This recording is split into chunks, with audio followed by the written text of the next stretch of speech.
그리스도라고 인정을 하고 그리고 절하고 숭배한다는 의미도 있고요. 그래서 그 아기이지만은 그 예수님께 절하고 숭배한다는 것은 당신은 나의 주인이라고 하는 그런 의미가 그 경배에 함축이 되어져 있는 것입니다. 당신은 내 삶을 주관하셔야 될 분, 나의 생사화복을 주관하실 그러한 분이시다라고 하는 그런 인정의 의미가 예수님께 무릎을 꿇고 절을 하는 데서 나타나 있는 것입니다. 여러분, 우리는 자연스럽게 성탄절에 와서 예수님께 경배를 드리고 예배를 드립니다. 그런데 여러분, 우리가 예배를 드릴 적에 가장 시기하는 존재가 있습니다. 예수님께 말고 나에게 절을 하라라고 말한 존재가 있었죠. 무엇이었습니까? 사탄이죠. 마귀가 예수님에게 내게 절을 해라, 나를 경배해라, 내게 절을 하면은 너가 보았던 모든 영광을 다 너에게 주겠다라고 그렇게 제안을 했습니다. 그러나 예수님은 하나님께만 예배해야 된다. 너는 새빨간 거짓말을 가지고 우리 인류의 조상을 미혹해서 선악과를 따먹게 만들고 죽음을 가져다 주었지만은 나는 그럴 수 없다. 내 삶을 진정으로 사랑하고 삶을 복되게 다스리시는 분은 하나님이시기 때문에 나는 하나님만 경배해야 된다라고 그 마귀의 유혹을 단호하게 거절했습니다. 오늘 우리가 이 마태복음 2장에서 이 동방 박사들의 경배가 아름답다라고 하는 것은 그들은 왕입니다. 그들은 동방의 왕으로 있는 그런 신분이지만은 또 박사라고 본문에 기록되어져 있는 그런 사람이었지만은 이들이 예수님 앞에 와서 경배를 드렸다. 당신은 나의 주인이다. 당신이야말로 내 삶을 복되게 인도할 분이시다라고 하는 그러한 인정을 드렸다는 것이 아름다운 것입니다. 여러분, 요한복음 4장에 보시게 되면은 예수님과 사마리아 여인의 대화가 나옵니다. 그 대화 가운데서 예수님이 이렇게 말씀하신 적이 있습니다. 하나님 아버지께서는 이렇게 예배하는 자들을 찾으신다라고 했습니다. 우리는 건강한 사람, 또 내게 도움이 되는 사람, 혹은 또 아름다운 사람을 찾을 수 있을지 모르겠는데 하나님께서는 자기에게 예배하는 자를 찾으신다라고 했습니다. 그래서 오늘도 여러분들이 이 자리에 앉아 계십니다마는 주님 우리의 중심을 들여다보시잖아요. 누가 과연 예수님이 나의 진정한 주인임을 인정하고 예수님이 내 생사복을 주관하실 분이라고 인정을 하고 그 주님 앞에 마음의 무릎을 꿇는지 참으로 주님을 예배하는 자들을 주님은 찾으신다고 말씀하고 있습니다. 그러면서 제가 얻은 답은 무엇이냐면은 왜 찾으실까? 왜 주님은 사람들 가운데서 자기에게 참된 진리와 성령으로 예배하는 자를 왜 찾으실까? 제가 얻은 대답은 이것입니다. 그들을 구원하시기 위해서입니다. 그들을 구원하시기 위해서. 사탄은 자기에게 예배하라. 그러면 세상에 모든 것 다 주겠다고 말하지만은 그건 거짓말입니다. 그는 모든 것 다 줄 수가 없습니다. 주었다가 다시 뺏어갑니다. 그러나 주님은 자기를 찾는 자에게 구원과 영생을, 기쁨을, 평강을 선물로 주시는 분이십니다. 누가복음 17장에 보시게 되면 한 나병 환자가 예수님에 의해서 깨끗함을 받게 되었을 적에 다른 9명은 그냥 좋아라고 가버렸지만은 그 한 사마리아 나병 환자였던 사람은 예수님께 와서 무릎 꿇고 절을 했습니다.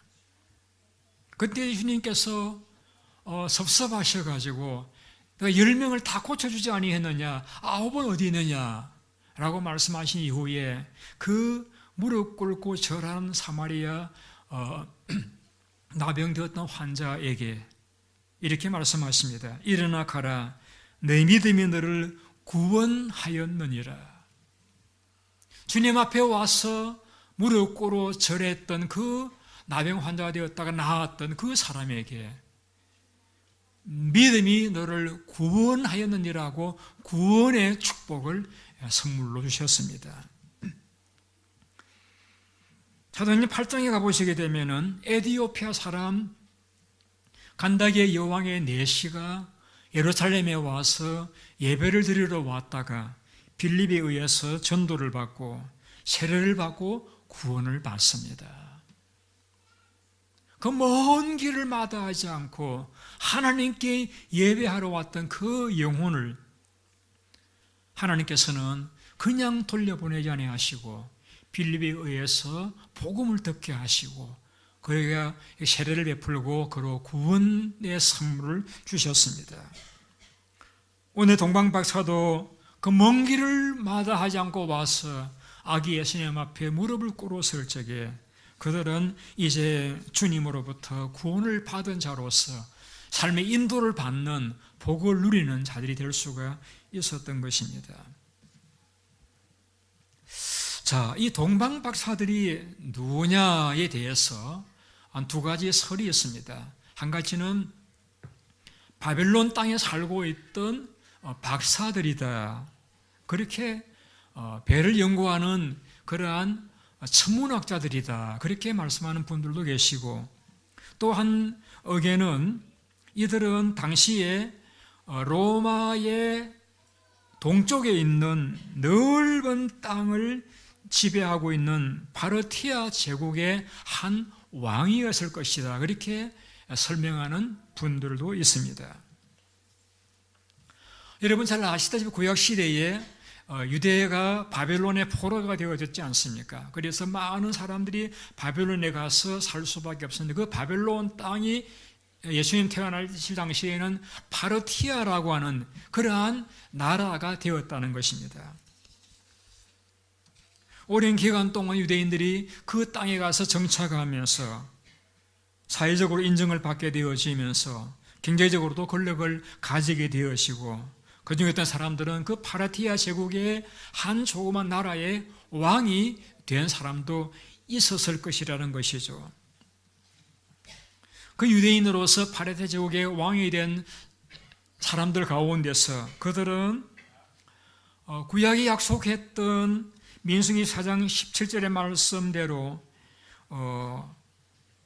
한 별이 야곱에게서 나올 것이다. 한 규가 이스라엘에게서 일어날 것이라고 하는 그 하나님의 메시아가 별로서 표현되어질 그러한 예언의 말씀을 믿고 살았는데 그들이 별을 어느 날 보았을 적에 저 별은 구약 약속되어졌던 그 메시아의 탄생을 알려주는 별이라는 확신을 가지고 그들은 먼 길을 마다하지 않고 와서 그 예수님 앞에 무릎을 꿇고 경배를 드렸던 것입니다. 마태이 2장 11절에 보면은 동방박사들의 집에 들어가서 아기와 어머니 마리아가 함께 있는 것을 보고 엎드려 경배를 드렸다라고 했는데 이 아기라는 말이 영어로는 베이비가 아니고 young child라고 기록되어져 있습니다. 누가복음에서 목자들이 경배할 적에는 베이비라고 기록되어 있는데 동방박사들이 경배할 때 아기에 대한 영어 단어는 young child라고 기록되어 있습니다. 무슨 이야기냐면은 동방박사들이 경배할 때는 이미 예수님이 태어나시고 난 뒤에 수개월이 지난 뒤라는 이야기입니다. 그러니까 그 파레티아 제국이라는 곳에서 베들레헴까지 오는 기간이 수개월이 흘러갔다는 이야기입니다. 구약에 가보시면은 에스라는 성경에 보시게 되면은 에스라는 제사장으로서 바벨론에 포로되었다가 귀한 민족을 이끌고 이 땅으로 돌아왔던 지도자인데 거기 보면은 꼭박 4개월이 걸렸다라는 기록이 나옵니다. 그러니까 이 동방박사들이 그 예수님에게 경배하기 위해서 4개월이라는 긴 기간을 사용하면서도 불구하고 이 베들레헴까지 와서 그 아기 예수님 앞에 무릎을 꿇었다라는 것입니다. 앞서 말씀드렸던 대로 사도행전 8장 기록된 그 에티오피아 여왕의 내시도 먼 길을 와서 경배를 드렸고 하나님께서는 그 정성과 사랑을 귀하게 여기셔서 그에게 구원의 은혜를 베풀어 주셨던 것입니다. 저는 이 본문을 보면서 이런 생각을 가졌습니다. 참 자신도 왕이면서 아기 예수님 앞에 가서 무릎을 꿇는다, 절을 한다. 그것도 먼 길을 마다하지 않고 사다가 와서 경배한다는 게 참 쉽지 않았겠다 하는 생각을 가졌습니다. 여러분, 오늘날 이 땅 위에는 많은 사람들이 살고 있습니다. 그러나 과연 어떤 사람들이 하나님 앞에 나와서 예배를 드린다고 생각하십니까? 어떤 분들은 지혜로워서 성경을 알고 하나님을 알고 와서 예배자가 될 수도 있었겠죠. 어떤 분은 남편 때문에, 부모 때문에 이 예배 자리에 동참한 수가 있을 수도 있겠죠. 근데 제가 생각하는 대답은 그것도 맞겠지만은 하나님의 은혜를 받은 분들은 하나님을 하나님으로 알고 예수님을 구세주로 알고 그 앞에 무릎을 꿇고 경배할 수 있겠다 하는 것입니다. 그렇잖아요. 그 파레티아 제국에 많은 왕들이 있었을 터인데 또 많은 유대인들이 있었을 터인데 그 가운데서 이들만 와서 경배를 드렸다라고 하는 것은 하나님은 그들에게 예수님의 탄생을 깨달을 수 있는 은혜를 주셨고 경배하고자 하는 마음을 주셨기 때문에 먼 길을 마다하지 않고 와서 경배를 드릴 수가 있었겠다라는 것입니다. 오늘날 누가 하나님을 예배합니까? 하나님의 은혜를 받은 사람들입니다. 하나님의 은혜를 받은 사람은 내가 죄인인 것과 구세주는 주님밖에 없으시다는 사실을 깨닫고 그 앞에 나와서 무릎을 꿇고 경배를 드립니다. 주님은 그러한 자들에게 구원이라고 하는 선물을 베풀어 주시는 것입니다. 이들은 집에 들어가서 어머니 마리아와 함께 있는 걸 보고서 그 아기 앞에 경배하고 보배를 열어서 황금과 유황과 몰약을 예물로 드렸다라고 했습니다. 이 박사들이 드린 황금과 유황과 몰약은 신분이 아주 높은 사람들에게 드리는 그러한 예물입니다. 시바 여왕이 솔로몬에게 올 적에 그가 이 황금과 유황과 몰약을 가지고 왔다라고 기록하고 있습니다. 그래서 이러한 예물을 드렸다라고 하는 것은 비록 아기에 불과하지만은 당신은 나의 왕이라고 하는 그러한 왕으로 인정한다는 그런 의미가 거기에는 함축되어져 있는 것입니다. 황금, 여러분 세상에 사람들이 가장 좋아하는 그런 보물이잖아요. 가장 귀중한 보물이잖아요. 황금은 당신 나의 왕입니다라고 하는 왕권을 상징하는 것입니다. 유향은 제사를 드릴 적에 분향할 적에 쓰는 그러한 귀한 기름입니다. 이것은 예수님의 신성을 상징하는 것입니다. 예수님은 나의 제사장이라고 하는, 나는 그를 통해서 죄사함을 받을 수가 있고 나는 그를 통해서 하늘의 복을 받을 수 있다는 사실을 인정하는 것이 유향입니다. 몰약은 예수님의 순환과 죽음을 상징하는 그러한 선물입니다. 그래서 나는 당신을 통해서 내 죄가 용서를 받을 수 있고 내가 하나님의 구원을 받을 수 있다라고 하는 이런 의미가 이 황금과 유황과 몰약을 드린 데서 그 의미가 함축되어져 있는 것입니다. 여러분, 이 세 가지 예물들은 값싼 물건들이 아닙니다. 값비싼 물건들입니다. 이런 것을 드렸다라고 하는 것은 거기에는 그것을 준비하기 위한 희생이 들어갔다라고 하는 것을 말씀하고 있는 것입니다.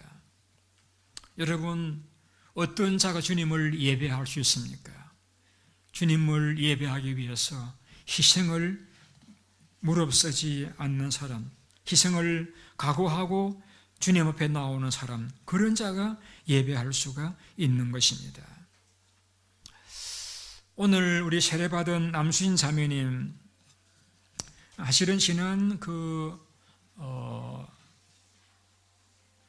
추수감사절로 세례를 받으시려고 했는데 그 당시에 너무 그 삶의 여건이 여의치 않아 가지고 미루어서 오늘 세례를 받게 되셨습니다.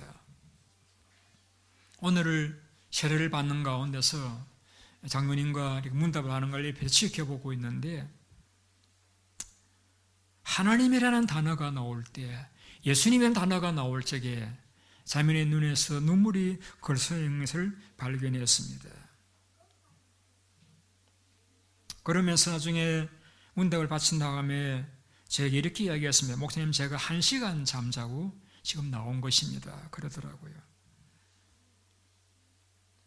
오늘만 1시간 잠자고 나오신 것이 아니라 제가 알기로는 매주 하나님 앞에 예배드리기 위해서 제대로 잠도 못 주무시고 나오신다는 것을 제가 알고 있습니다. 하나님 앞에 예배 드리기 위해서 1시간 잠자고서라도 나오셨다라고 하는, 하나님을 예배하기 위해서 거기에 내 희생이 들어갔다는 것이죠. 그래서 그 희생이 들어갔다는 것은 그 마음이 하나님을 사랑한다라고 하는, 예수님을 닮고 싶다라고 하는, 예수님을 의지하고 살고 싶어하는 그러한 간절한 마음의 소원이 그런 희생을 통하여서 저는 나타났다고 생각을 합니다.